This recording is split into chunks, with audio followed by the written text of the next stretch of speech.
바쿠, 아제르바이잔에서 자유연습일 이가 끝났고 페라리가 1위와 2위에 올랐으며 해밀턴이 1위를 차지한 것을 봤습니다. 지금까지 해밀턴이 고전하는 모습을 봐왔기 때문에 이는 다소 놀라운 일인데 이제 바쿠에서 해밀턴이 다시 올바른 방향을 찾은 듯 보입니다. 그도 어제 목요일 인터뷰에서 바쿠에서 포디움을 목표로 한다고 말했으며 페라리에서 진행한 시뮬레이션도 참고했다고 했습니다. 오늘 영상에서는 자유연습을 분석하고 페라리의 이렇게 좋은 성능이 어디서 비롯되었는지, 금요일에만 그칠 것인지 아니면 주말 동안 발전할 것인지, 그리고 페라리가 포디움, 어쩌면 승리를 위해 싸울 수 있을지 살펴보겠습니다. 시작하기 전에 당연히 여러분께서 구독하시고 알림을 켜셔서 포뮬러 1 페라리 관련 영상을 놓치지 않도록 하시길 바랍니다. 영상이 마음에 드시면 좋아요를 눌러주시고 제가 하는 일을 응원해주세요. 자, 그럼 바로 기록을 살펴보겠습니다. 1위와 2위 자유연습2에서 1위 해밀턴, 2위 르클레르, 그리고 순위를 보면 해밀턴이 1분 41.293초로 1위에 있습니다. 아주 좋은 기록입니다.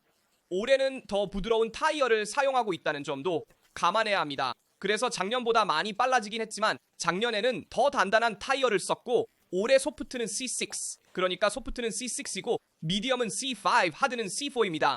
르클레르는 74m초 차이로 2위에 올랐고 한때 르클레르는 소프트 타이어로 기록을 냈으며 해밀턴은 미디엄 타이어로 2위에 0.2초 뒤져 있었습니다. 이는 두 타이어 간의 차이가 몇십 밀리초, 소프트와 미디엄 간의 차이가 10분의 2초에 불과하기 때문입니다.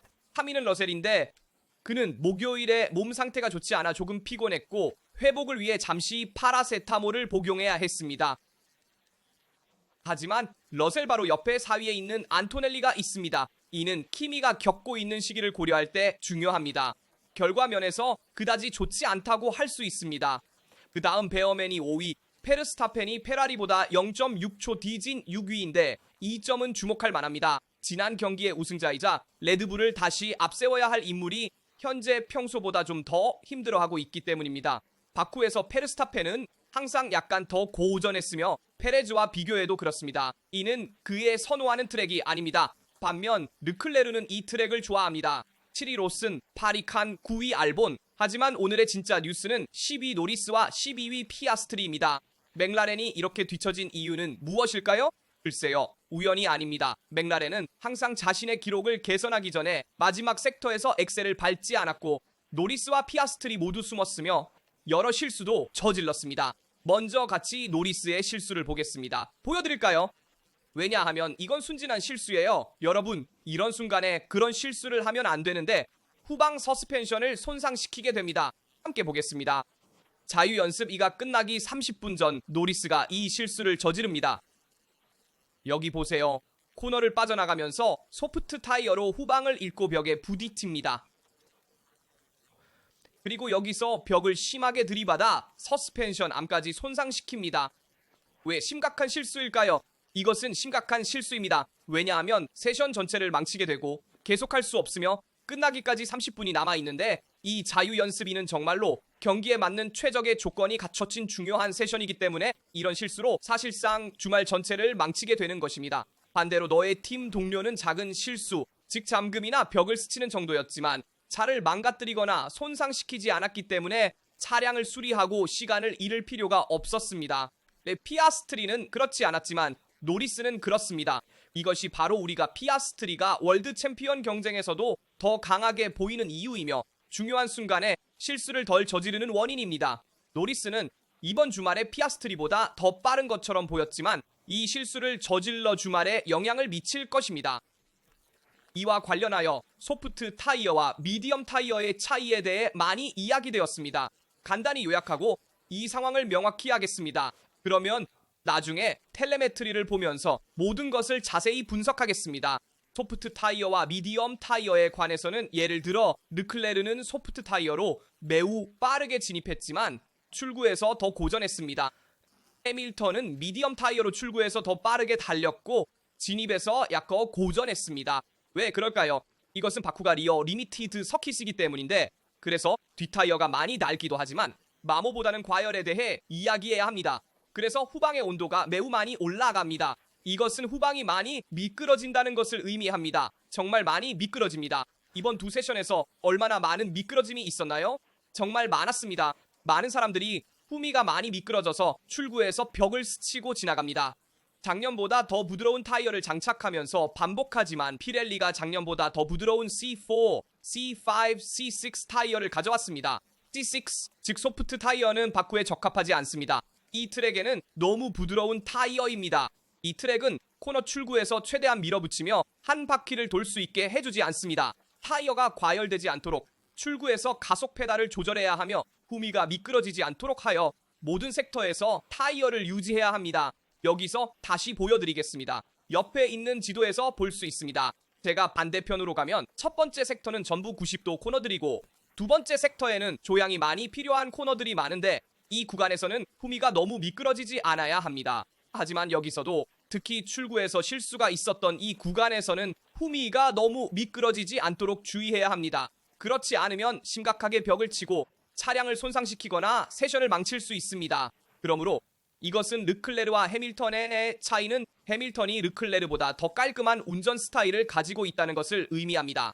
르클레르는 이 점에서 맥스와 더 비슷합니다. 그는 오버스티어링 차량을 원하고 공격적인 브레이킹으로 코너에 들어가고 브레이크를 코너로 가져가며 출구에서 후미를 관리합니다. 출구에서 타이어가 너무 과열되지 않도록 해야 하는 이러한 시나리오에서는 오버스티어링 운전이 타이어에 많은 스트레스를 줍니다. 반대로 해밀턴은 오버스티어링 운전을 하지만 르클레르보다 더 깨끗하게 운전하여 타이어에 그렇게 많은 스트레스를 주지 않습니다. 사실 해밀턴은 출구에서의 어려움보다는 브레이킹에서의 어려움을 더 많이 겪었습니다. 여기 예를 들어 해밀턴의 롱런을 보여드리겠습니다. 여기는 서킷의 마지막 부분이고 여기서 롱런을 하며 아까 말씀드린 그 코너입니다. 여기서 소프트 타이어로 고생하고 정확한 코너 포인트를 찾지 못하고 직진하여 앞 타이어를 잠갔습니다. 그래서 바쿠의 가장 적합한 구성은 앞 타이어는 소프트, 뒤 타이어는 미디엄입니다. 이렇게 하면 후미를 관리할 수 있고 앞 타이어는 소프트 타이어로 더 많은 그립을 얻을 수 있습니다. 왜냐하면 앞 타이어가 더 부드러우면 당연히 앞 타이어에 더 많은 그립이 생기고 더 멀리 브레이킹 할 수 있기 때문입니다. 하지만 후미는 영향을 받습니다. 그래서 이 이야기는 내일 예선에서 미디엄 타이어로 시간을 기록하는 사람을 볼 수도 있다는 것을 의미합니다. 놀라지 마세요. 왜냐하면 미디엄은 C5 타이어와 같습니다. 그래서 여전히 매우 부드러운 타이어입니다. 페라리가 타이어를 차별화하여 예선에서 더 단단한 타이어를 선택할지 지켜보겠습니다. 예를 들어 후미에 많은 그립이 있는 맥라렌은 뒤에 소프트를 선택할 것으로 예상됩니다. 하지만 우리는 여전히 그들의 드라이버들이 여기저기서 실수를 하는 것을 보았기 때문에 미디엄을 선택할 수도 있습니다. 이 말을 하고 먼저 텔레메트리를 보고 랩타임 차이와 레이스 페이스 차이를 보겠습니다. 그리고 페라리의 리어 윙 뒷날개 구성도 보여드리겠습니다. 왜냐하면 우리는 리어 윙이 다듬어지고 잘리고 잘게 자른 두 가지 선택을 보았기 때문인데 그 부분이 바로 뒤쪽 IBM 로고가 있는 곳입니다.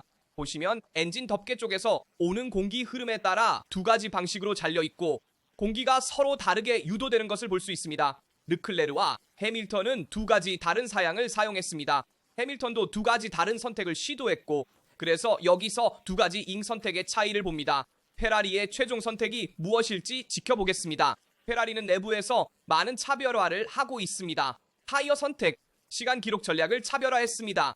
해밀턴은 미디엄 타이어로 르클레르는 소프트 타이어로 시간을 기록했습니다. 타이어를 번갈아 사용했고 후미 날개 선택도 차별화했습니다. 여기 FP1에서 해밀턴이 접촉으로 앞 왼쪽 타이어에 펑크가 나서 피트로 들어오는 장면도 기록 차원에서 보여드리겠습니다. 하지만 심각한 것은 아니고 노리스처럼 서스펜션이 손상된 것도 아니며 단지 앞 왼쪽 타이어로 벽을 스쳤을 뿐입니다. 여기서 해밀턴이 벽을 스치는 순간도 보여드리겠습니다. 함께 볼 수 있는지 보겠습니다. 이 순간에 해밀턴 온보드를 봅니다. 여기서는 중앙 섹터에 있으며 여기로 옵니다. 아마도 여전히 첫 번째 섹터일 수도 있습니다. 그리고 나아갑니다. 이 코너에서 벽을 스칩니다. 여기서 왼쪽 부분의 장벽과의 접촉이 명확하게 보입니다.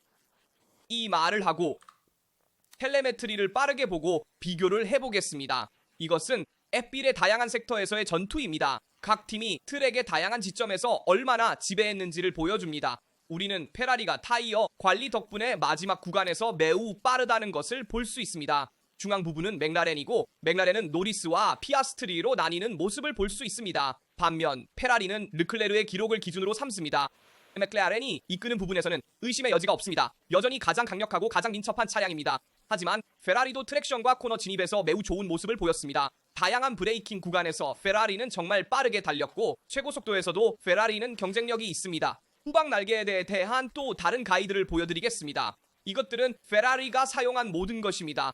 왼쪽에는 가장 적은 다운포스를 가진 날개가 있고 오른쪽에는 가장 많은 다운포스를 가진 날개가 있습니다.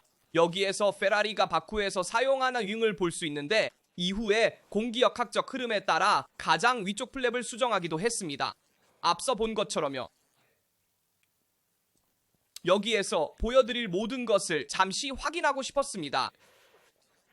여기에서 각 팀의 최고 속도, 페라리는 최고 속도에서 가장 빠른 팀 중 하나가 아닙니다. 반대로 F1에서 다운포스가 거의 없는 레이싱 불스와 쓰너다 있습니다.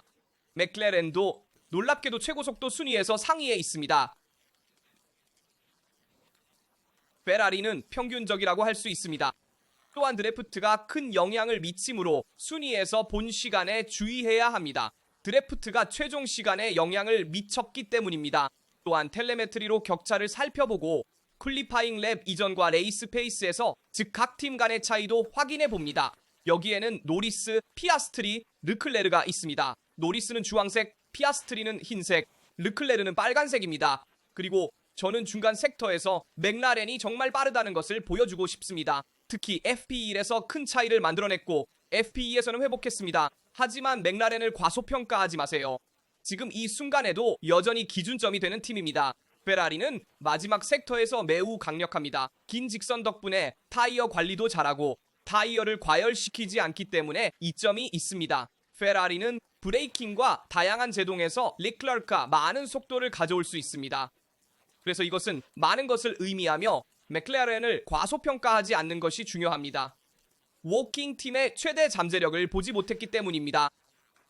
이것들은 FP1에서의 잠재적인 시간입니다. 깨끗한 랩과 최고의 섹터로 각 팀이 얼마나 개선할 수 있었는지 봅시다. 맥클라렌은 거의 한계에 있습니다. 페라리는 르클레르와 함께 0.2초를 개선할 수 있었고 해밀턴은 뒤처졌지만 FP1에서 벽과의 접촉으로 인해 더 힘든 세션을 가졌습니다. 자, 이제 랩타임도 보여드리겠습니다. 이렇게 해서 페라리의 레이스 페이스에 대한 다양한 분석을 해보겠습니다. 먼저 르클레르가 소프트 타이어로 롱런을 했을 때 여러 팀 라디오에서 브레이크를 위해 리프트 앤 코스트를 하라고 했다는 점, 그래서 항상 브레이크 관리, 브레이크 온도 관리가 필요하다는 점을 봅시다. 특히 바쿠처럼 90도 코너와 브레이킹이 많은 트랙에서는 첫 번째 섹터에서 그 영향이 크게 느껴집니다. 브레이크 밸런스에 주의하고 브레이크를 위해 리프트 앤 코스트를 해야 합니다. 한편 해밀턴은 자신의 시뮬레이션에 꽤 확신을 가졌고 리카르도 아다미와는 그렇게 많이 이야기하지 않았기 때문에 더 차분해 보였다고 할 수 있습니다. 여기에서 시뮬레이션의 랩타임, 레이스 페이스를 보고 르클레르와 해밀턴의 차이점은 가운데 부분에서 볼 수 있듯이 해밀턴이 미디엄 타이어로 많은 랩을 했다는 것입니다. 르클레르는 모든 랩을 소프트 타이어로 주행했고 당연히 피트스톱을 하면서 연료와 다운포스를 조정했고 중고 타이어로도 여러 랩을 달렸습니다. 많은 퀄리파잉 시뮬레이션을 했습니다. 결국 해밀턴은 레이스 페이스를 46.4, 46.2, 46.2로 기록했지만 단 3바퀴만 달렸습니다. 르클레르도 46.1, 46., 46.1로 했습니다. 현재 페라리의 두 드라이버 간의 차이는 정말 미미합니다. 르클레르와 해밀턴은 같은 수준에 있습니다.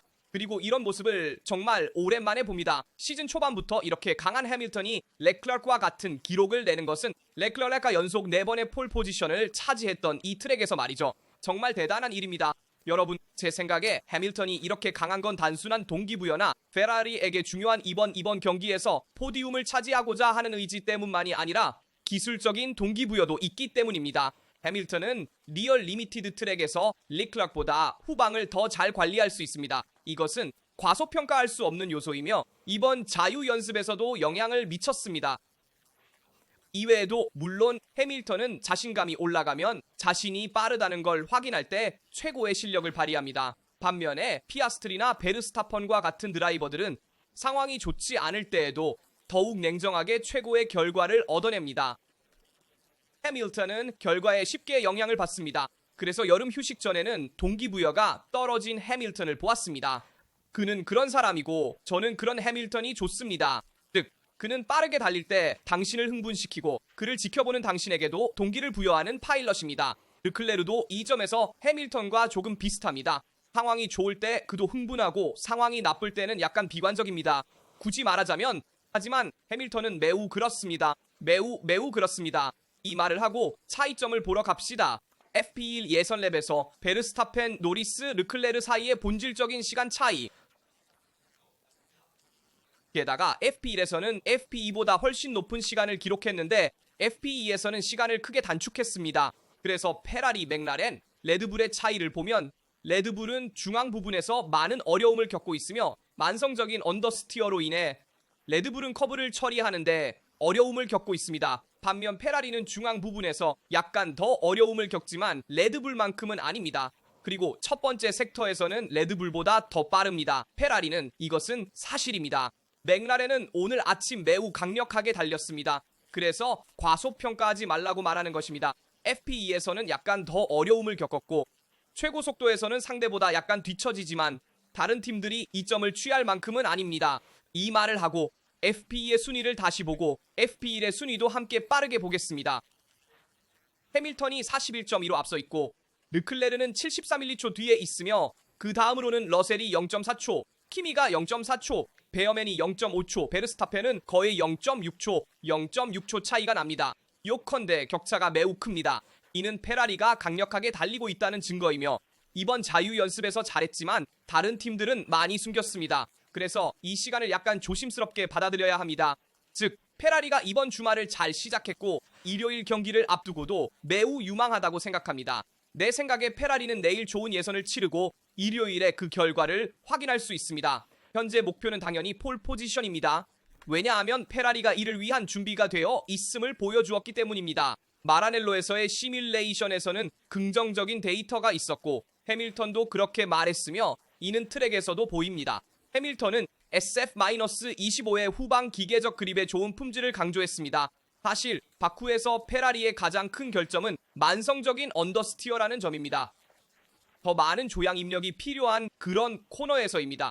바로 그곳에서 페라리가 고생하며 우연인지 아니면 아닌지 모르지만 바쿠에는 이런 종류의 코너가 없습니다. 이런 종류의 커브가 없는 이유는 모든 커브가 단일 조향 입력 커브이기 때문입니다.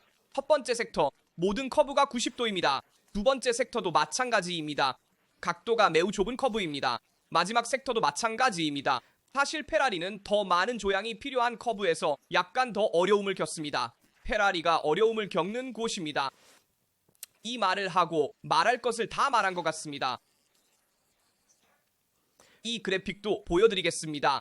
잠시만 기다려주세요. 네, 이건 사실 우리가 이미 전에 봤던 거예요. 결국 랩타임에 관한 것입니다. 말해야 할 것은 우리가 본 것입니다. 여기 있습니다. 이건 롱런의 또 다른 그래픽입니다. 사실 피아스트리 소프트 타이어, 베르스타펜 소프트 타이어, 르클레르 소프트, 해밀턴 미디엄, 러셀 소프트, 안토넬리 소프트. 우리는 레이스 페이스의 랩이 거의 없다는 것을 봅니다. 이는 지표가 아닙니다. 피아스트리가 매우 빠르게 달린 것을 볼 수 있습니다. 특히 첫 번째 랩에서 두드러졌고 이후에는 페이스를 높였지만 페라리도 매우 빠르게 달렸고 피아스트리보다도 더 빨랐습니다. 그래서 이는 매우 안심이 됩니다. 맥라렌이 명백히 숨었고 레드불이 메르세데스와 비교하여 어디에 있는지 보는 것이 흥미로울 것입니다. 현재로서는 맥라렌과 페라리가 앞에서 다른 스포츠를 하고 있는 것처럼 보이며 그 다음에 레드불과 메르세데스가 있을 수 있습니다. 아니면 메르세데스가 앞에 있을 수도 있습니다. 이는 약간 맥스에게도 달려 있습니다. 그들이 경쟁할 것이고 이는 당연히 자유 연습 3의 결과에 따라 달라질 것입니다. 그래서 이 세션에서 무엇을 이해했습니까? C6 타이어는 바쿠에 너무 부드럽고 아마도 많은 팀들이 이를 버릴 것입니다. 그래서 이 점에 주의하세요. 전략은 1에서 2 피트 스탑. 아마도 한 번의 피트 스탑이지만 모든 팀은 소프트 타이어 세트를 보유하고 있습니다. 왜냐하면 바쿠에서는 안전차가 확실히 나올 것이기 때문에 이 가능성을 배제할 수 없습니다. 그리고 당연히 레이스 페이스, 후방 타이어의 과열, 이러한 모든 요소들이 영향을 미칩니다. 오늘 제가 말할 수 있는 것은 르클레르가 폴을 잡을 수 있다는 것입니다. 그는 여전히 폴을 잡을 수 있습니다. 그래서 저는 르클레르의 폴을 걸고 뒤에는 아마도 해밀턴과 맥라렌이 올 수 있다고 말합니다. 맥라렌도 폴 포지션을 차지할 수 있습니다. 이것은 확실합니다. 그러니 확실히 노리스보다 피아스트리를 더 주의하세요. 노리스는 약간의 문제가 있었습니다. 노리스는 속도가 있지만 계속해서 작은 실수를 하고 있으며 바쿠에서는 이러한 실수가 크게 작용합니다. 이 말을 하고 폴은 페라리와 맥라렌 모두가 경쟁할 것입니다. 여러분의 의견을 댓글로 알려주세요. 모두의 의견을 읽고 답변하는 것이 궁금합니다. 물론 여러분의 예측을 말씀해주세요. 이번 자유 연습을 어떻게 보셨는지, 이번 주말에 이 페라리가 어떻게 보이는지 말씀해주세요. 바쿠는 이번 주에도 말했듯이 페라리에게 친숙한 트랙입니다. 그래서 컨스트럭터 챔피언십을 위해 좋은 결과를 가져와야 한다면 순위를 빠르게 보여드릴게요. 참고로 페라리와 메르세데스 사이에 20점 차이가 있습니다. 그렇죠. 점수를 가져와야 할 트랙이 있다면 바쿠입니다. 이건 확실합니다. 러셀은 100% 상태가 아니고 키미는 요즘 조금 더 힘들어하고 있습니다. 그래서 페라리가 2명의 드라이버로 포디움을 차지할 수 있다면 컨스트럭터 챔피언십의 중요한 성과가 될 것입니다. 그리고 드라이버 챔피언십도 주의해야 합니다. 왜냐하면 피아스트리가 더 앞서갈 수 있기 때문입니다. 자, 이걸로 모든 것을 분석한 것 같고 내일 분석할 다음 자유 연습 세션, 자유 연습 3과 예선도 어떻게 될지 좀 보겠습니다. 여기 라스타에서 전해드렸습니다. 여러분 항상 구독하시고 포뮬러1 페라리 관련 영상을 놓치지 않도록 알림을 활성화해주세요. 영상이 마음에 드시면 좋아요를 눌러주시고 자유 연습 세션에 대한 여러분의 생각을 댓글로 알려주세요. 여기 라스타에서 전해드렸습니다. 다음 영상에서 만나요. 안녕.